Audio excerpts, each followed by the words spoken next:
Imaginez que demain, vous devriez trouver un point commun à la plupart des maladies de civilisation, à la plupart des pathologies qui touchent aujourd'hui la population mondiale et en particulier les pays industrialisés. À votre avis, quel serait ce point commun? Alors, un petit indice, par exemple, quel est le point commun entre les éléments suivants? Un repas riche en calories, un repas riche en sucre, un repas riche en mauvaise graisse, un repas riche en produits transformés par l'industrie agroalimentaire, du stress émotionnel, un manque d'exercice physique. Alors vous pouvez me dire, ok, c'est dans l'ensemble des mauvaises habitudes. Mais ces mauvaises habitudes, elles ont un point commun. Elles activent les marqueurs de l'inflammation. L'inflammation chronique serait au cœur des pathologies modernes. On va étudier tout ça en détail tout de suite.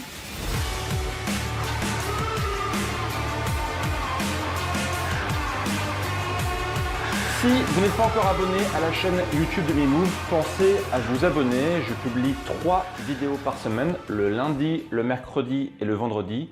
3 vidéos par semaine pour vous aider à retrouver la meilleure santé, pour que vous ayez votre santé au niveau supérieur. Pensez à vous abonner et à activer la petite cloche. Ainsi, vous ne louperez aucune vidéo car parfois YouTube oublie d'envoyer une notification, oublie de vous informer qu'une vidéo vient de sortir. Donc pour ne louper aucune vidéo, pensez bien à activer la petite cloche. Comme je l'ai expliqué en introduction, l'inflammation chronique est souvent un élément central dans le déclenchement de pas mal de pathologies. C'est ce qu'on va voir tout de suite. J'ai évoqué l'inflammation chronique dans pas mal de mes anciennes vidéos car c'est un sujet qui me tient particulièrement à cœur. J'ai fait une vidéo sur comment ça marche concrètement l'inflammation chronique. J'ai pris l'exemple du cancer, donc n'hésitez pas à aller voir cette vidéo qui est juste ici. Et j'ai fait une autre vidéo pour vous expliquer qu'est-ce qu'était l'inflammation d'un point de vue très basique, l'inflammation locale, l'inflammation qui permet en fait de faire que vos tissus se réparent lorsque vous avez une blessure. Donc l'inflammation en soi, c'est pas forcément quelque chose de mal, c'est normal, ça permet au corps de se réparer. Donc allez voir aussi cette vidéo qui vous expliquait aussi pourquoi l'inflammation locale devait notamment être conservée et ne pas être annulée, si je peux dire, par des anti-inflammatoires ou de la glace par exemple lorsqu'on avait un petit bobo. Pensez à aller voir cette vidéo, vous allez apprendre pas mal de choses sur comment ça marche l'inflammation. Dans cette vidéo, en fait, ce que je veux vraiment que vous preniez conscience, c'est que l'inflammation, donc, lorsqu'elle est chronique, lorsqu'elle est installée, va être le terrain de beaucoup de pathologies. Et aujourd'hui, en fait, les personnes qui ont un taux élevé de marqueurs de l'inflammation, parce qu'il y a plusieurs molécules dans le corps qui sont des marqueurs de l'inflammation, je vous en mets quelques-unes ici pour information, si jamais vous voulez comprendre un petit peu mieux ce qui se passe. Lorsqu'on a justement un haut taux de molécules inflammatoires dans le corps, on remarque que ces personnes-là ont en général beaucoup plus de chances de développer des pathologies. Pour préparer ces vidéos, j'épluche souvent la littérature scientifique, les études scientifiques, et il y a un mot qui revient vraiment très souvent, c'est inflammation. Et d'ailleurs, tout ce que je vais évoquer dans cette vidéo, tous les sujets que je vais évoquer, je vous mets des références scientifiques dans la description de la vidéo pour que vous puissiez vous faire votre propre avis et puissiez voir d'où viennent ces informations. Vous verrez que la plupart de ces études sont des méta-analyses. Donc encore une fois, c'est le plus haut niveau de preuves scientifiques. Aujourd'hui, j'appuie la plupart de mes travaux sur les méta-analyses. Ça permet d'avoir vraiment un haut degré de preuve, un haut degré de fiabilité. Et ça, c'est vraiment important pour ne pas raconter, bien sûr, de conneries comme on en voit beaucoup sur Internet. Premier cas où l'inflammation va être concernée, ça va être l'obésité. Aujourd'hui, en fait, on remarque et on constate et on sait que l'obésité va être liée à un fort degré d'inflammation. Pour faire simple, les cellules adipeuses sont plutôt copines avec certaines cellules du système immunitaire qui vont avoir tendance à générer des molécules pro-inflammatoires. Je ne rentre pas dans les détails, c'est un mécanisme un petit peu complexe.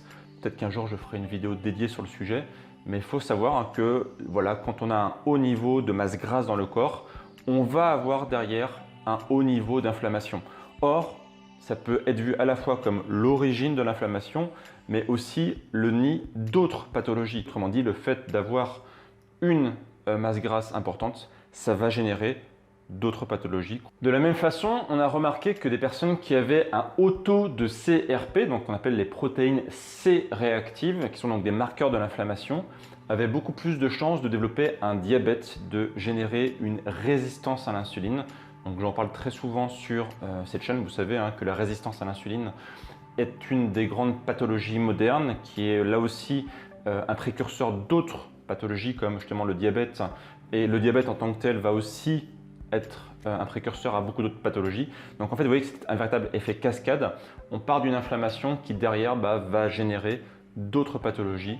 Donc ici, le diabète fait partie des pathologies où l'inflammation est vraiment importante. Là encore, je vous ramène dans la description de la vidéo pour voir les sources et comprendre d'où ça vient.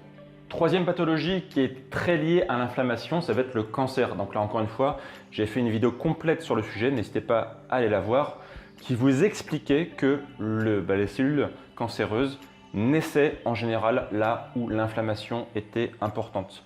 Là où l'inflammation s'installe, vous allez avoir un véritable nid à cellules cancéreuses qui peut être idéal pour elles, parce que c'est un lieu où vous avez des molécules qui sont plutôt favorisantes pour le développement des cellules cancéreuses, comme des molécules qui permettent une reproduction rapide des cellules. Vous allez aussi avoir un endroit où vous allez avoir beaucoup de vaisseaux sanguins qui vont arriver. Bref, je ne rentre pas dans les détails, je ne vais pas refaire cette vidéo, mais comprenez bien que les cellules cancéreuses sont plutôt installées aux endroits où l'inflammation chronique est importante. L'exemple typique, ça va être le fumeur, par exemple, qui va inflammer ses poumons à cause de toutes les molécules nocives qu'on va avoir dans le tabac. Forcément, ça va générer un cancer sur le long terme. Plus surprenant, l'inflammation peut être le terrain de pathologies pas forcément attendues, comme la dépression. Il faut savoir que l'inflammation du système nerveux central peut avoir un impact négatif sur le cerveau et derrière emmener une forme de dépression qui est aujourd'hui en fait quelque chose qui est très connu. Beaucoup de gens pensent que la dépression est d'origine psychologique et c'est vrai qu'elle peut être clairement installée par des origines psychologiques, mais aussi des origines physiologiques. Et l'inflammation est un terrain propice au développement de la dépression. Encore une fois, allez voir dans la description de la vidéo une méta-analyse là-dessus qui explique à quel point les personnes qui ont un haut niveau d'inflammation vont avoir beaucoup plus de probabilité de développer une dépression. D'autres pathologies comme l'asthme, la spondylite ankylosante, la sclérose en plaques, les maladies cardiovasculaires, mais aussi toutes les maladies inflammatoires chroniques de l'intestin comme la maladie de Crohn et la rectocolite hémorragique ont en commun, encore une fois, cette inflammation qui peut vraiment expliquer l'origine du problème. Idem pour les maladies du cerveau comme Alzheimer et Parkinson. Je vous montre un petit schéma par exemple qui montre à quel point un haut niveau d'inflammation peut être lié à une beaucoup plus forte probabilité de développer une maladie comme Alzheimer, ce qui montre encore une fois que l'inflammation, lorsqu'elle attaque le cerveau, ça génère des maladies, des problèmes graves qui sont considérés comme des maladies de civilisation. Alors il y a une molécule qui est assez connue qui s'appelle la TNF-alpha ou facteur de nécrose tumorale alpha, qui est une molécule inflammatoire qui peut être considérée comme commune à l'ensemble de ces pathologies. Et aujourd'hui, l'industrie pharmacologique mondiale dépense 20 milliards dans le développement de molécules anti-TNF-alpha, justement pour contrer l'inflammation chronique. Peut-être qu'on peut se dire, voilà, un médicament c'est ok, mais pourquoi ne pas revenir à l'origine du problème? C'est non pas comment annuler l'inflammation, mais pourquoi on a de l'inflammation. Si vous suivez mes vidéos, vous savez qu'il y a deux points essentiels pour réduire l'inflammation chronique.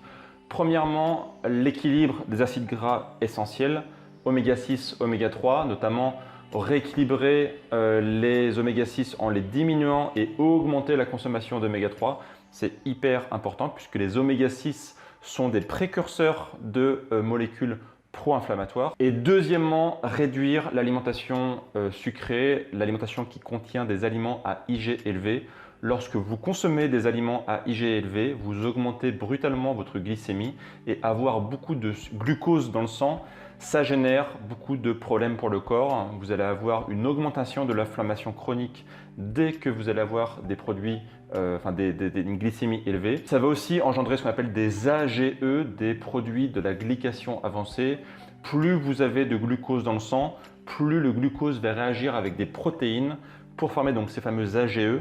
Et ces AGE sont toxiques pour le corps. Le corps va devoir les éliminer et ça va générer encore une fois de l'inflammation. Justement, pour faire le lien entre un haut niveau de sucre dans le sang et les maladies neurodégénératives, aujourd'hui, on considère que les maladies comme Alzheimer et Parkinson sont des maladies qu'on pourrait appeler le diabète de type 3. Autrement dit, une sorte d'évolution du diabète qui va attaquer le cerveau. D'ailleurs, on a écrit un article extrêmement complet sur BeMove pour vous expliquer comment marche justement Alzheimer et Parkinson, pourquoi il y a un lien qui est vraiment très étroit entre un haut niveau de glucose dans le sang et les maladies neurodégénératives. N'hésitez pas à cliquer ici pour lire cet article. Vous allez voir, c'est passionnant. Question du jour, est-ce que vous saviez que l'inflammation chronique était le nid de nombreuses pathologies, la plupart des maladies de civilisation?